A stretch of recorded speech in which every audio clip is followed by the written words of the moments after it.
You have to Sorry. start again, sir. Yeah, I will. Thank you very much. Look, today in Nepal, look what happened. Yesterday there was wanton mobocracy.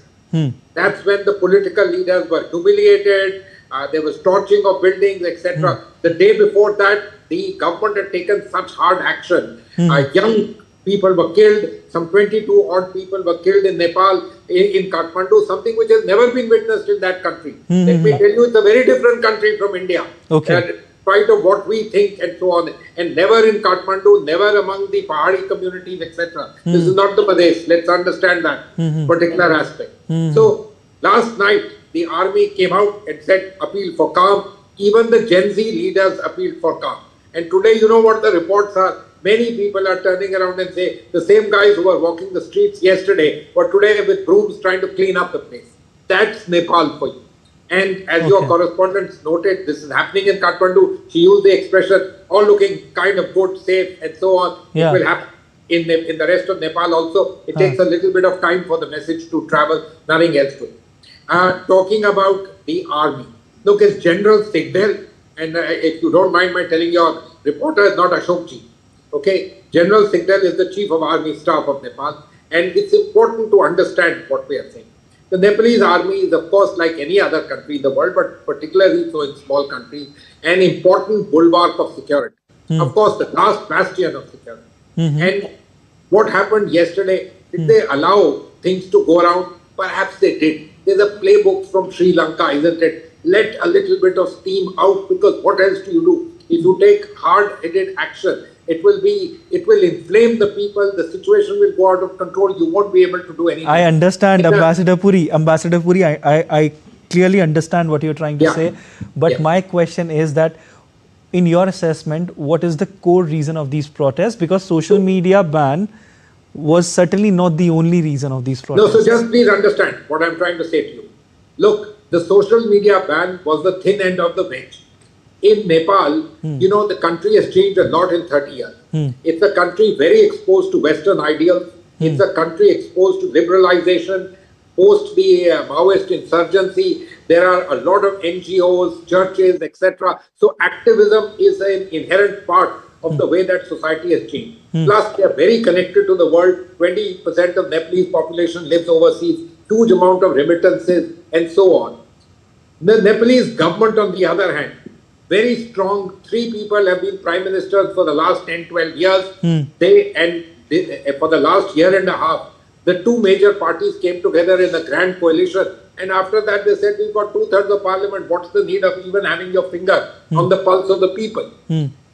So, in some senses, disconnect, unresponsiveness of the government, bad amounts of corruption which people saw, noticed, and felt that the government was not at all responding to them, their frustrations high up in the air, and social media was a channel by which you vented it. That also was stopped, and there were lots of statements by the Prime Minister, Mr. K.P. Sharma Oli, disparaging people who are using social media, because he was saying, you are attacking Nepal, when actually they were attacking him and his government. So all of this happened. And finally, very ham-handed and very brutal manner of dealing with the protesters which are gathered there.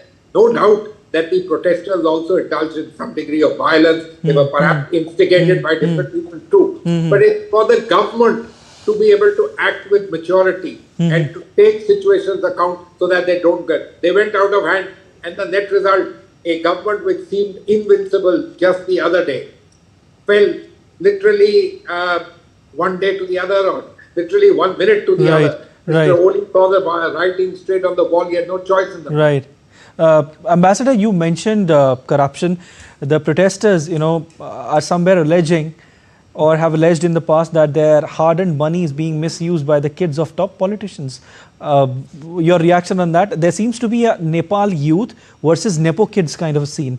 And despite the resignation of K.P. Sharma Oli, the country still faces unrest. What do you, what do you see the reason behind it? I'm not sure about the unrest in that sense of the term, what we saw yesterday. Okay. But I can just tell you this. Look, corruption is there in all parts of the world. Let's be very clear about it. Okay. But in Nepal, it became something that the people saw, and they felt frustrated themselves. What happens in most other developing countries, India included, there are avenues, there's growth, things are happening, etc. The Nepalese economy after COVID has not really done well. The only thing for young people was go abroad. That was fine. But when you went abroad, you raised the aspirations of the people who left behind. They felt frustrated. Here was a government not at all responding. So it's a matter that has been simmering for a long time was there. This was the thin edge of the wedge and nothing other than that.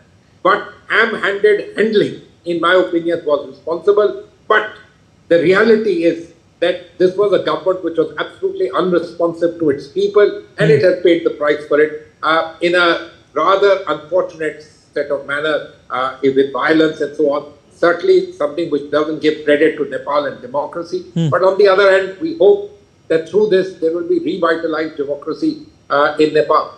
Okay, Ambassador, now with the government toppled there, KP Sharma Oli resigned and many other ministers have also resigned. What's your assessment of the future economic impact in the region? Because Nepal economy is small in size, there are not much resources, and maximum resources of income are from tourism in the country. So what do you have to say on that?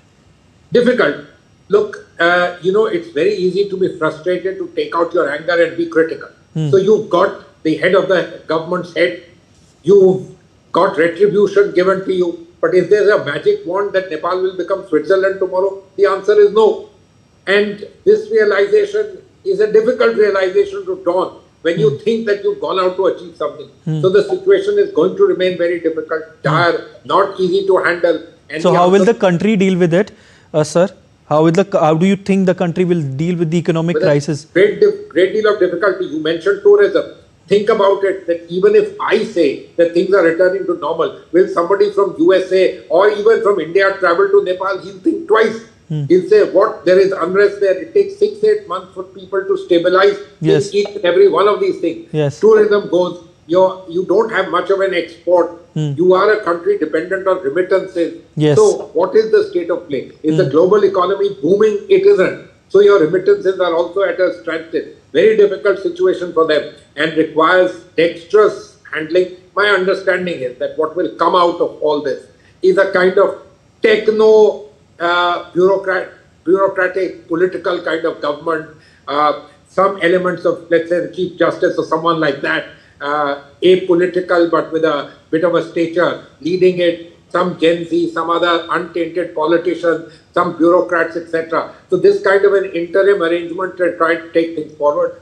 But in the end, why in the end? Hopefully sooner they'll say, look, it's time to give voice to the people. We hold elections, let's see what happens. Will it be any different? Very difficult for me to say so. The will of the people across the country, very, very difficult to talk about it. The Gen Z had shown their ire even in 2022, electing 20 members into the parliament from Kathmandu, young people, but the old guard. That didn't happen. Now, there will be a different way of looking at it and thinking about it, hopefully across the population. But we have to wait and see, Ambassador, what happens. More empathetic and more sympathetic to the people. Ambassador, very quickly, I want to ask you one thing, that what happens next now, according to you? Do you see fresh elections happening or a caretaker government? What? It will have to be caretaker government for a little. Okay. Dissolution of parliament. To hold elections is not an easy task. It takes time. You can't just do it tomorrow. So there will be a certain portion, and during that time, you have to enable a degree of calm. The banks, the industrial institutions need to start getting back into action, and then you take things forward. Extremely difficult, because to light the tinder box is very easy, but not just to douse the flames, but to bring things back to normalcy takes a great deal of time. And this is going to be a very testing time for Nepal, including this techno-bureaucratic political combination that I'm talking about.